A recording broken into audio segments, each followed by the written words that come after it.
আমাদের ওয়েস্ট বেঙ্গলের বারুইপুরের যে 11 বছর মেয়েটা ধর্ষণ হয়েছে, সেই ধর্ষণের কাহিনীটা নিয়ে দিলীপ ঘোষ কি বলতে চাইছেন আপনারা ওই ভিডিওটা দেখে আসুন তো। আর অবশ্যই এই মতামতটা কমেন্টে আপনারাই জানাবেন।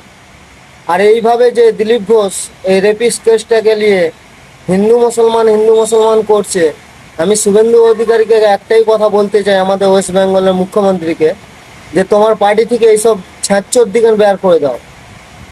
হ্যাঁ, এটা ঘটনা হয়ে গেছে, সংখ্যালঘু সমাজের উপর হাত পড়েছে, তাই অনেকের গা গরম হয়ে গেছে।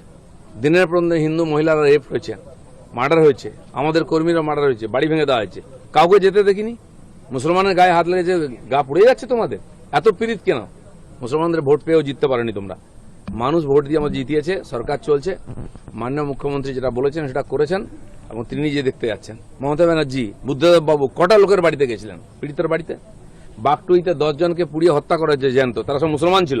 তখন এই মুসলমানগুলো কোথায় ছিল? কেন রাস্তায় নামেনি? হাওড়ায় যে ছেলেটাকে ছাদ থেকে পিটিয়ে ফেলে দেওয়া হয়েছিল, মেরে দেওয়া হয়েছিল, কখন মুসলমানটা কথা প্রতিবাদ করেছিল? টিএমসি হলে তোমার বাপ, আর বিজেপি শতবাপ হয়ে গেল। বেশি বাড়াবাড়ি করবেন না। পুলিশের রূপ দেখেছেন তো, পাল্টে গেছে। কাকে কেউ সোজা